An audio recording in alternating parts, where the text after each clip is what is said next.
여야 의원들의 뜨거운 정치 토론 여의도 펀치 시간입니다. 국민의힘 양금희 의원, 더불어민주당 고민정 의원과 함께하도록 하겠습니다.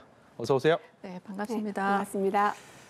오늘 본격적인 여의도 펀치 토론 시작하기 전에요. 워낙 정치권의 중요한 이슈고 초미의 관심사입니다. 이준석 국민의힘 대표에 대한 당 윤리위의 징계 오늘 오후에 심의가 열리고요. 그리고 오늘 안에 결과가 나올 것으로 지금까지는 예상이 되고 있습니다. 워낙 그 파장이 만만치 않을 것이다라는 전망이 많기 때문에 뭐 지금 속단해서 얘기하기는 굉장히 어렵겠지만 양금희 의원께서 당내에서도 이 사안에 대해서 가지고 있는 중요도나 어떤 관심 굉장히 크지 않습니까? 어떻습니까? 굉장히 크죠. 그리고 지금 현재 저희 국민의힘 의원들은 굉장히 엄중한 마음으로 그 결과를 지켜보고 있는데요. 윤리위와 관련되어져 있는 활동들은 사실은 저희 의원들과 이렇게 연결선상에 있지 않습니다. 저만 하더라도 현재 윤리위원장이 이양희 교수님이라는 것 말고는 윤리위에 어떤 분들이 위원으로 활동을 하고 계시는지도 전혀 알려져 있지 않고요. 그리고 안에서 논의되어지는 내용들에 대해서도 외부에 알려지는 게 없기 때문에 사실은 섣불리 예단하기는 굉장히 힘든 상황입니다. 예. 이준석 대표는 오늘도 오전에 최고위는 하지 않았고 윤핵관을 계속 언급을 하면서 이른바 이 대립 구도를 계속 이어가고 있는데 결과가 나온다 해도 그것이 어떤 결론이든 간에 이 파장은 계속될 것이다라는 얘기들 많이 합니다. 예, 저희들도 그래서 사실 저도 여러 가지 경우에 사항들을 많이 이야기를 듣고 있는데요.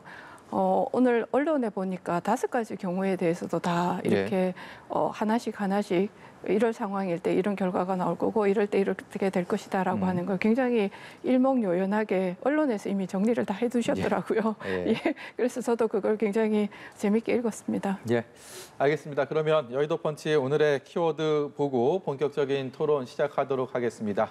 키워드 보여주세요.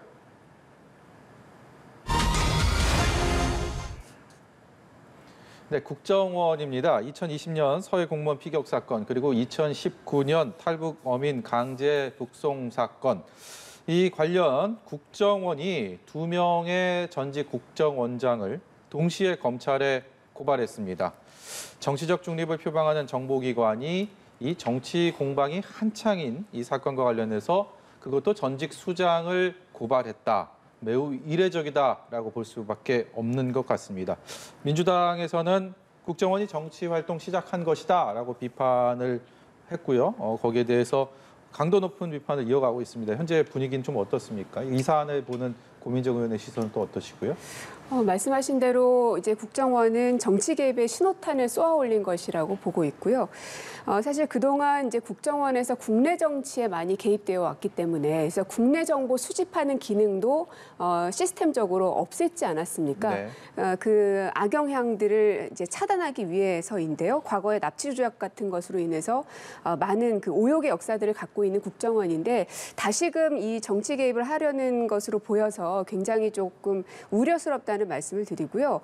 지금 얘기되는 것들을 보면 그 이제 정보에 대해서 이제 첩보에 대해서 삭제를 했다라는 건데 보면 국정원이 받은 첩보를 삭제한다고 해서 원 생산처의 첩보가 삭제되는 것이 아니지 않겠습니까? 그래서 이에 대해서도 이 박지원 전 원장 같은 경우도 입장을 계속 내고 있기 때문에 뭐 저는 사실관계 여부에 이제 접근할 수는 없지만 지금 돌아가고 있는 내용들을 보면 충분히 거기에 대한 이 사실관계를 명확하게 밝힐 수 있을 거라고 생각이 듭니다. 대통령실에서는 국정원 보도자료 보고 알았다. 이 고발한지 그리고 중대한 국가 범죄라는 점에 주목하고 검찰 수사 어떻게 이루어지는지 보겠다라는 어떻게 보면 원론적이고도 다소 오해를 살 수도 있는 야당 입장에서는요. 이런 입장을 내놨고요. 여기에 대해서 여당에서도 이거 뭐 그만 정치 공세하고 뭐 이런 얘기들이 좀 나왔습니다. 사실 근데 저희가 이 지점에서 바라봐야 될 것이 2가지 측면이 있는데요. 우선 이제 민주당에서 이렇게 정치 공세라고 하고 이제 그 국정원의 정치의 시작이라고 얘기하는데 사실은 이 지점에서 지난 문재인 정부 때에 국정원 적폐청산 TF라는 걸 만들어 가지고요. 예. 민간인들이 그 민감한 국정원의 서버에 들어있는 내용을 열람했다라고 하는 걸 저희가 알고 있습니다. 네. 사실은 이러한 일로 인해서 국정원과 관련되어지는 굉장히 여러 사람들이 아마 여기 재판을 받은 걸로 알고 있는데요. 네. 그렇지만 저희가 이 부분에서 어떤 분야를 조사하다가 이 내용이 나냐를 들여다봐야 됩니다. 서해 공무원 피살 사건과 관련되어져서 유가족들이 굉장히 그 부분에 대해서 소송을 제기하고 또 본인들의 억울함을 제기하는 그 가운데서 이번에 저희 국민의힘에서 서해 공무원 피살 사건 TF를 만들었습니다. TF 하는 활동 중에서 국방부에도 방문하고 그리고 그와 관련되어져 있는 대통령 정보 관련 열람이 안 되고 있기 때문에 각종 국정원이라든지 이런 부분에 이와 관련되어져 있는 정보들을 저희가 사실은 좀 알려달라고 하는 그 과정에서 이것들이 아마 드러났지 않을까 싶습니다. 이 서해 공무원 같은 경우에 본인이 대한민국 공무원이다. 그리고 구조해달라. 이거는 언론에 난 사실입니다. 그렇게 구조를 요청했다라고 하는 사실 자체가 삭제되었다는 겁니다. 그런데 아까 고민정 의원님께서 말씀하셨다시피 그게 아마 감청에 나와 있던 내용인데요. 그 감청에 나와 있던 내용이 국방부로부터 국정원으로 와가지고 그 내용이 삭제되었기 때문에 원본이 살아있으니까 괜찮다. 이거는 굉장히 잘못된 생각이라고 저희는 생각합니다. 박지원 전 원장이 예, 그런 그렇게 얘기를 했죠. 말씀을 하시잖아요. 근데 그 문제에서 우리가 들여다봐야 될 거는 국정원이라고 하는 거는 국가 정보와 관련되어지는 모든 정보들을 종합 분석하고 거기에 따라서 국가의 어떤 전략들을 수립하는 기관이 국정원입니다. 그런데 거기에 따라서 이번 정부의 입맛에 맞지 않는, 다시 말해서 월북이라고 한 단어가 나오는 걸로 그 서해 공무원을 월북몰이를 했단 말이에요. 예. 그러면 그것을 정당화하기 위해서 그와 관련되어지는 정보를 삭제한다. 이것이야말로 저는 가장 고도의 정치적 행위라고 생각합니다. 지금 민주당에서는 대통령실의 이 개입 여부에 대해서 의심을 하고 있습니다. 오늘 민주당의 서해 피격 TF도 국방부 방문해서 뭐 이런 얘기를 하면서 뭔가 정치적인 공세 그리고 전 정부에 대한 공세를 하기 위한 잘 짜여진 정치 공세 아니냐 이런 식의 얘기를 하고 있는데요. 지금 현상적으로 드러나는 것만 보면 아까 말씀하셨던 관련된 TF를 만들어서 하태경 의원님께서 주도적으로 해나가셨지만 결국에는 아무런 성과도 만들어내지 못하고 TF가 막을 내렸습니다. 네. 그 얘기는 뭐냐? 있지 않은 사실을 가지고 무언가 정치 공작을 하려고 했지만 그게 먹혀들지 않았던 것이고요. 그랬기 때문에 또 다른 방향을 틀었던 것이다라고밖에는 보여지지가 않습니다. 처음에 서해 공무원 이 피격 사건에 대한 문제 제기를 했을 때에도 뭔가 새로운 사실이 있어서 거기에 대한 문제 제기가 나오는 것이라고 생각을 했고 거기에 굉장히 저희도 촉각을 곤두세웠는데 결국에는 아무런 새로운 사실이 없었습니다. 그럼에도 불구하고 정치적 공세를 몰아갔던 것에 대해서 네. 국민들께서도 다 알고 계시리란 생각이 들고요. 그리고 지금 이렇게 공격적으로 하는 이유가 뭘까? 저는 두 가지 이유 때문이라고 보는데요. 하나는 결국은 여론조사에 나타나고 있는 데드크로스 현상이라고 생각이 듭니다. 이게 이제 지지율이라는 것은 출렁일 수 있습니다. 하지만 오랜 기간 동안의 추세는 굉장히 중요한데요. 예. 윤석열 대통령은 집권 말기가 아니라 집권 초기입니다. 그야말로 이 허니문 기간을 가져야 되는 시기임에도 불구하고 계속해서 부정 여론이 올라가고 있는 추세가 꺾이지 않고 있습니다. 여기에 대한 위기감이 국민의힘 당 안에서는 분명히 있었을 것이고요. 그리고 또 하나는 민생 경제가 굉장히 어려워지고 있습니다. 유가, 금리, 주식, 부동산 할 것 없이 많은 상황들이 지금 쓰나미처럼 계속 몰려들고 있는데요. 여기에 대한 국민들의 시선을 다른 곳으로 돌리고자 하는 의도가 아닌가라는 의구심을 품을 수밖에 없고 지금 계속 뉴스를 틀면 나오는 것들이 윤석열 대통령이 과연 지난 시간 동안 얼만큼 대통령으로서의 능력 있는 유능한 모습을 보여왔는가. 오히려 윤석열 대통령의 검색률보다 여사이신 김건희 여사의 검색률이 더 많다라는 자주 섞인 목소리가 나올 정도로 대통령이 실종됐다라는 생각이 들거든요. 예. 그래서 이 정치 공세라는 말이 국민들한테 먹히느냐 안 먹히느냐는 되게 중요합니다. 그런데 지금 현재 나타나고 있는 대통령에 대한 지지율, 그리고 국민들의 감정, 그리고 사실관계에 대한 팩트 이런 것들을 종합해 봤을 때 그렇게 막무가내로 몰아가실 일은 아니라는 생각이 듭니다. 예, 고민정 의원께서는 지금의 이 이슈들이 정치적으로 다뤄지고 있는 이 상황들을 윤석열 대통령의 지지율 고전 현상 그리고 네. 민생 경제의 어려움 이런 것들 대내외의 어려움을 좀 돌리기 위해서 시선을 분산시키기 위한 전략이 아닌가라고 의구심을 품으셨기 때문에 예. 거기에 대한 또 반론 기회를 드리도록 하겠습니다. 저는 그것이 오히려 더 정치 공세라고 생각을 하고요. 대통령께서 민생 경제와 관련해서 대통령 초기 취임할 때부터 지금까지 지금 고환율 그리고 고물가, 고금리, 삼고 시대에 지금 네. 굉장히 어려운 경제적 상황을 맞고 있잖아요. 이 경제적 상황이라는 게 저희 국민들께서도 다 알고 계시는데요. 가장 첫 번째는 지금 세계적인 어떤 공급망에 문제가 있습니다. 그리고 두 번째는 러시아와하고 우크라이나의 전쟁에 그러니까 해외적인 문제도 있고요. 네. 그리고 코로나 팬데믹으로 인해 많은 이 돈이 시중에 풀려 있다라고 하는 이런 모든 굉장히 복합적인 문제로 생겨져 있다는 건 국민들께서 이미 다 알고 계십니다. 이를 극복하기 위해서 모든 우리 윤석열 대통령께서 이번에 그 비서실장도 경제를 전공하신 분이 되셨고요. 그리고 국무총리도 마찬가지고 그래서 가장 경제를 중요시하면서 네. 그 행정부를 꾸미셨어요. 그리고 그 다음에 또 들여다보면은 최근에 일주일에 한 번씩 민생 경제와 관련해서 그와 관련된 회의를 하시고 그 경제 현장에 직접 방문하시겠다라는 말씀도 많이 하셨습니다. 그리고 어제 저희 당정 협의에서도 물론 가장 큰 현안이 이 3고 시대에 국민의 민생을 안정하게 할 수 있는 것이 무엇일까 하는 부분에 대한 고민을 하고 있는 것도 이미 뉴스를 통해서 많이 알려지고 있습니다. 그렇기 때문에 이것을 다른 쪽으로 프레임을 돌리기 위해서 했다라고 하는 것이 저는 정치적 공세라고 보고요. 그런데 여기서 굉장히 중요한 점을 간과하고 있습니다. 민주당에서 계속 지금 이 부분에 대해서 얘기가 나올 때마다 새로운 사실이 없었다.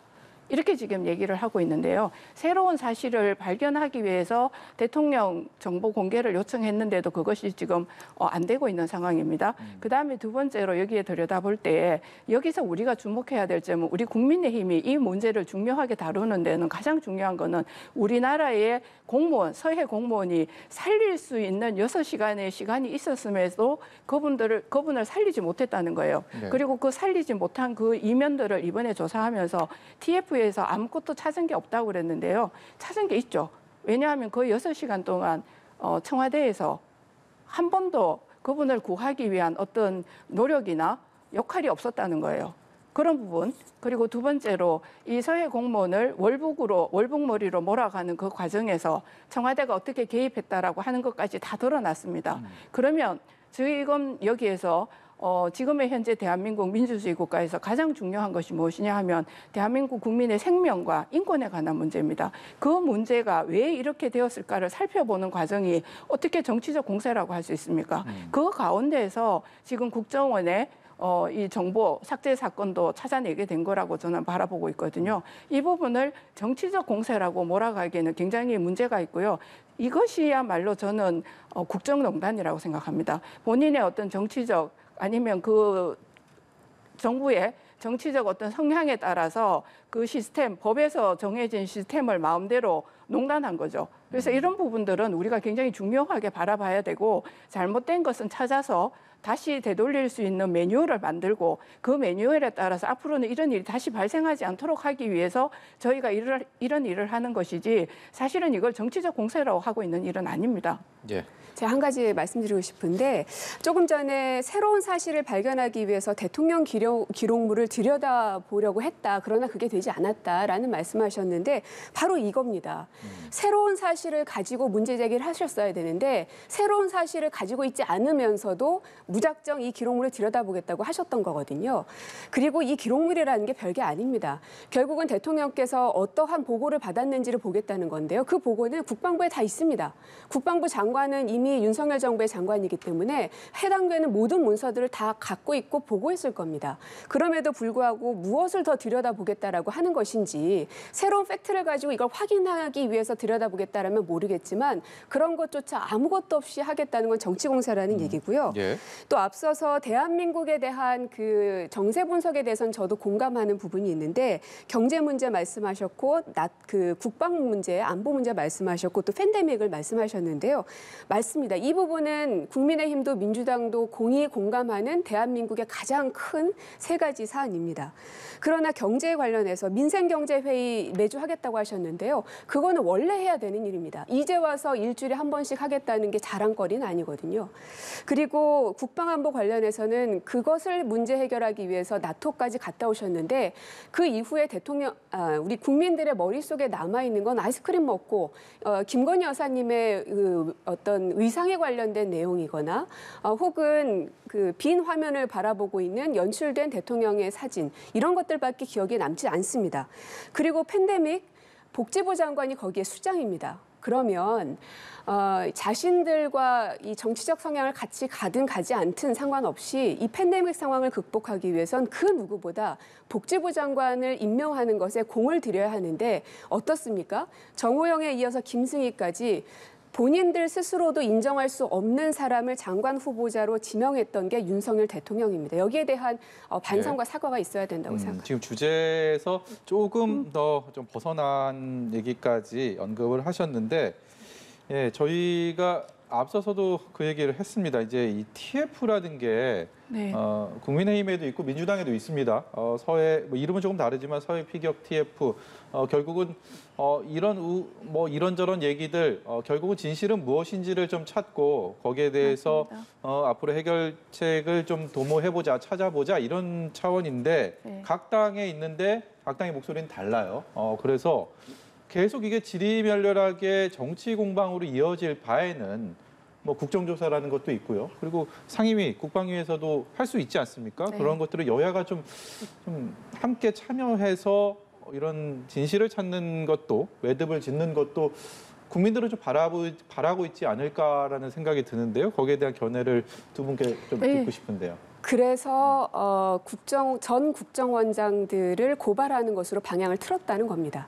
더 이상 국회 안에서 할 수 있는 것이 없고 더 이상 밝혀낼 사실도 없기 때문에 결국 남아있는 것은 가장 자신 있는 수사 아니겠습니까? 피하고 있다. 네. 예.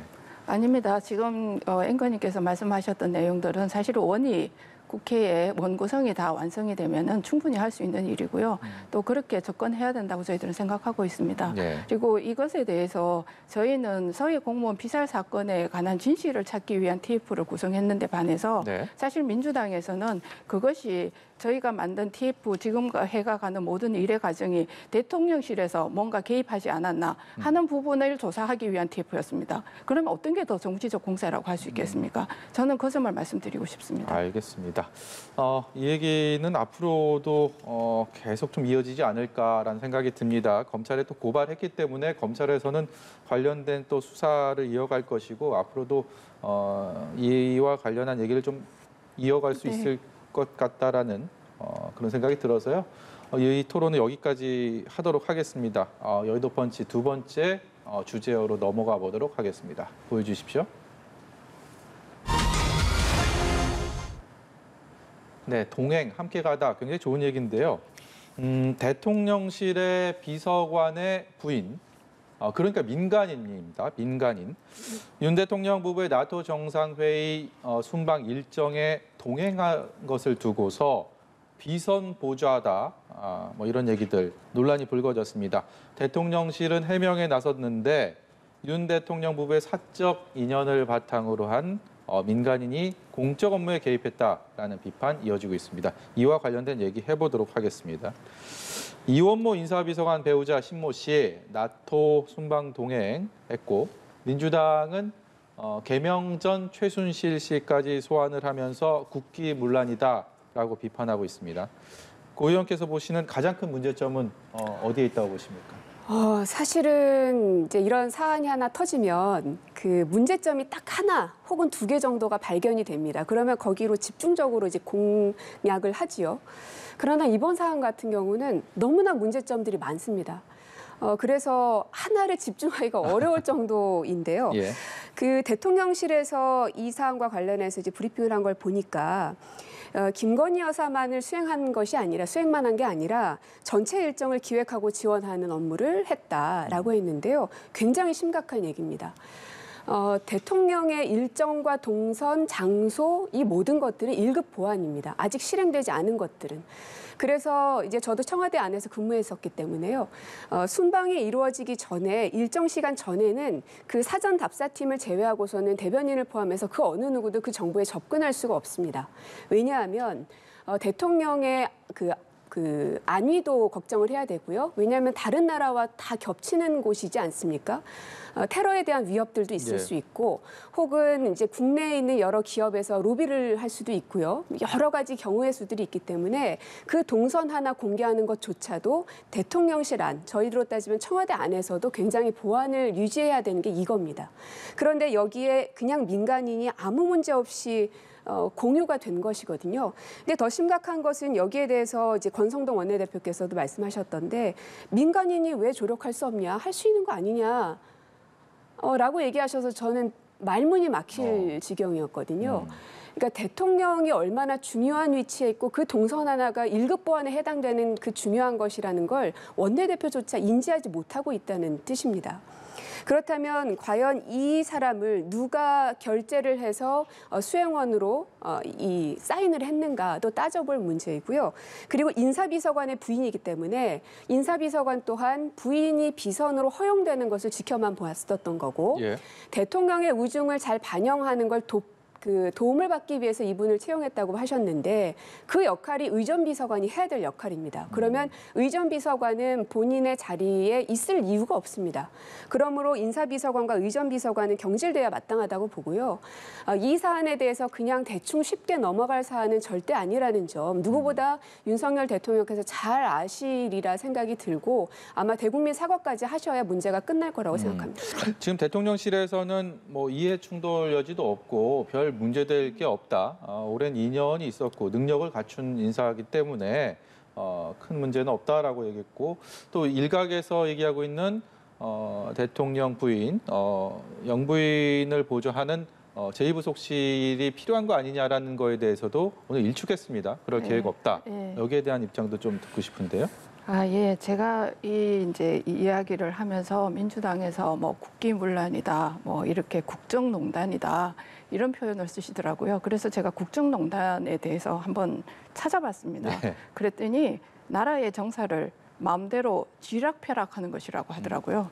그래서 제가 이걸 읽으면서 참으로 침소봉대가 대단하다.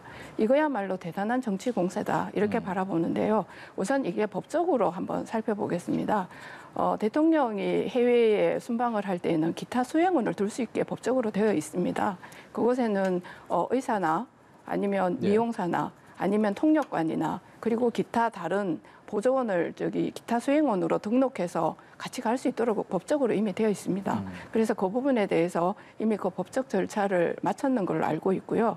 그리고 이번에 대통령께서 나토 순방 기간이 길지가 않았고 굉장히 짧았습니다. 짧고 그리고 여러 나라의 대통령들과 다자 간의 회담도 있었고, 그다음에 양자 간의 회담도 있었고, 그리고 김건희 여사의 이제 외교 무대에 처음 이제 발을 딛는 거잖아요. 그러므로 인해서 굉장히 긴장하시는 부분도 있었을 거고, 이런 모든 부분에 있어가지고 경험이 많은, 나름대로의 해외 경험도 많고 이런 일을 기획해본 경험이 많은 분을 같이 감으로 인해서 사실은 외교부에 저는 우리나라 의전 비서관들이 굉장히 대단하다고 생각합니다. 제가 이번에 필리핀 특사단으로 권성동 대표랑 같이 나간 적이 있는데요. 그때도 외교부에서 의전 비서관들이 같이 동행을 했습니다. 그분들 하는 활동을 보면서 참 우리나라가 이제는 모든 면에서 국격이 아주 높아졌구나 이런 생각을 했거든요. 그분들이 하는 공식적인 활동에 있고, 그리고 또 대통령이나 김건희 여사 같은 경우에도 사적인 또 해외에 나가도 사적인 부분이 어떤 시간들이 있습니다. 그런 부분에 대해서 어떤 역할들도 필요했을 거라고 저는 개인적으로 생각하고요. 근데 이런 부분을 제가 지금 이야기를 하려고 하는 건 아니고, 이분이 의전 비서관들, 외교부의 의전 비서관들을 보좌하면서 일이 매끄럽게 될 수 있도록 도와주는 자원봉사의 개념으로 나갔기 때문에 사실은 급여를 받지 않고 자원봉사의 나갔을 때는 이해충돌 방지하고도 예, 예. 사실은 관계가 없습니다. 그래서 다녀왔는데 이 문제를 너무나 크게 침소봉대해서 이렇게 얘기를 하는데 그렇다면 전 정부에서 문재인 정부에서는 이런 문제에 대해서 그러면 자유로웠느냐 이런 문제도 저는 조금 지적을 하고 싶은데요. 첫 번째로 김정숙 여사의 보면 6급 행정관이 단골로 다니던 의상실에 그 디자이너의 딸이 의전 비서관으로 같이 아마 근무를 했던 걸로 알고 있습니다. 근무를 했는데 이 사람은 제가 알고 있기로는 국적 자체도 프랑스 국적이었던 걸로 알고 있거든요. 그런데 뭐 프랑스 국적이었다고 해서 대통령실에 비서관이 될 수 없느냐 그렇지는 않습니다. 그렇지만 이런 점 등으로 인해서 이분이 논란이 됐던 건 어떤 점이었느냐 하면 본인의 아버지 그 패션 사업에 관여를 하면서 대통령실에 근무했다라고 하는 언론 보도들을 제가 본 적이 있습니다. 그런 점 등에 있어서 그러면 이 문제는 어떻게 볼 것이냐 하는 문제. 그리고 두 번째로 제가 또 지적하고 싶은 부분은 어떤 거냐 하면 이게 자료를 찾아보려고 해도 사실 자료가 많지 않았고 김정숙 여사께서 공군 1호기, 다시 말해서 대통령 전용기를 타시고 인도를 방문하셨어요. 그런데 그와 관련되어서는 어떤 이유로 어떻게 가서 어떤 활동을 하셨는지 사실 언론을 통해서 국민들께 알려진 바가 거의 없더라고요. 그래서 저희 국민들 사이에는 어떤 이야기가 회자되기도 했냐면 김정숙 여사의 버킷리스트에 인도 방문이 들어있다고 그렇게 회자되기도 했습니다. 이런 점 등을 들여다보면 사실은 대통령 부인인 김정숙 여사가 대통령 1호기를 타고 혼자서 인도를 방문했다. 이 점이 더 문제가 되지 않을까? 저는 그렇게 생각합니다. 얘기가 이제 제가 조금 주제에서 벗어나게 되는데 아니 몇 가지 팩트 체크를 좀 해드려야 될 것 같은데요. 방금 말씀하셨던 인도 방문은 공군 1호기를 타고 간 적이 없습니다. 제가 같이 수행했기 때문에 그렇다는 점 다시 말씀드리고 앞서 그 디자이너 말씀하셨는데 의전비서관이 아닙니다. 그 총무비서관실의 계약직 행정요원으로 이미 등록이 돼서 일을 했던 것으로 알고 있습니다. 그리고 기타 수행원 말씀하셨는데 저는 단 한 번도 기타 수행원이라는 단어를 들어본 적이 없습니다. 수행원의 종류에는 공식 수행원, 실무 수행원, 그리고 특별 수행원으로 종류가 나눠져 있는데요. 주치의, 통역 말씀하셨죠? 이분들 다 실무 수행원에 해당이 됩니다. 아마도 기타 수행원이라는 단어를 썼던 이유는 실무로 넣기도 그렇고 공식 수행원은 의전장이나 외교부 장관 같은 이 정상회담에 배석하시는 분들인데요. 거기엔 당연히 넣을 수 없고 그러다 보니 기타 수행으로 넣었을 것이라고 추정이 되고요. 이 행사 기획을 했다고 하니까 그것을 실무적으로 좀 볼 수도 있을 여지가 있지 않을까요? 그렇게 하려면 실무 수행으로 넣었어야겠죠. 하지만 그렇지 않았던 이유는 이분이 대통령실에서 근무하는 정식 수행원이 아니었기 때문에 거기에다 넣으면 말이 나올 것 같아서 기타 수행원이라는 새로운 단어를 만들어낸 것이 아닌가라는 생각이 드는 겁니다. 역대 다른 정부까지는 한번 살펴보시면 아실 테지만 저희가 근무하는 동안에는 기타 수행원이라는 단어를 들어본 적이 없다는 거 말씀드리고요. 해외 경험이 많기 때문에 그분이 필요하다 말씀하셨는데 이 말이 성립이 되려면 외교부 없어져야 됩니다. 그리고 사적인 시간 필요하다. 사적인 시간은 주무시는 시간 외에는 특히나 순방에 나가서 대통령의 눈 뜨고부터 눈 감기까지 모든 시간은 공적인 시간입니다. 하물며 대한민국에 있을 때에도 24시간이 다 공적인 시간이라고 국민의힘에서 말씀하시지 않았습니까? 그리고 자원봉사라는 단어도 쓰셨는데 저는 동의할 수 없습니다. 만약에 그게 성립하려면 항공료와 숙박비 본인이 다 내셨어야 하지요. 그런데 찾아보니까 서울에서 마드리드까지 최소한 3번 항공을 이용하셨을 텐데 그렇게 따지면 한 2천만 원 가까이 비즈니스석일 경우에 그렇게 나오고요. 숙박료는 거기에 더해진다면 뭐 얼마가 더 되겠죠. 어쨌든 수천만 원의 비용이 이분 하나에게만도 국세가 지금 쓰여진 것이라는 점. 그러므로 자원봉사라는 단어는 쓰지 않으셨으면 좋겠습니다. 예, 거기서 제가 조금 반론을 얘기하고 싶은데요. 기타 수행원이라는 단어가 없다라고 말씀하셨는데 이게 외교부에 기타 수행원으로 할 수 있다라고 되어 있습니다. 그 점 제가 밝히고 싶고요.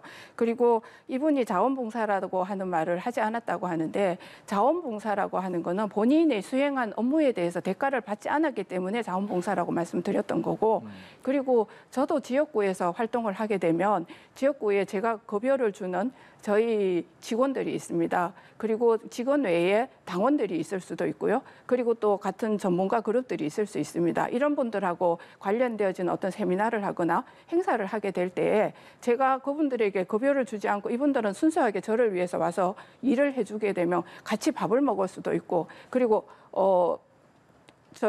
제가 차를 타고 가게 되면은 차에 동성을 해서 가면서 이야기를 할 수 있습니다. 근데 이거를 가지고 너무 국정을 쥐락펴락했다라고 하는 프레임으로 가두어 가지고요. 그다음에 여기를 국정농단이라고 하는 단어를 쓰는 거는 너무 제가 하는 말은 침소봉대하고 있다는 걸 말씀드리고, 앞으로 이런 부분에 있어서 계속해서 이런 말씀이 나오는 부분들은 저희 아마 대통령실에서도 이런 문제를 심각하게 받아들이고 앞으로 이런 일이 생기지 않도록 아마 할 거라고 저는 생각을 합니다. 그리고 제2부속실 문제가 나와서 말씀드리는데, 제2부속실은 대통령 김건희 여사를 돕기 위해서 따로 만드는 비서실이라고 할 수 있잖아요. 그래서 대통령께서 사실은 비서실의 인원을 축소하고 대통령실의 권한을, 우리 이번에 윤석열 정부의 특징이 뭐냐 하면 행정부서에 권한을 주고 책임을 주는 거와 마찬가지로 대통령실에 있는 수석들을 될 수 있으면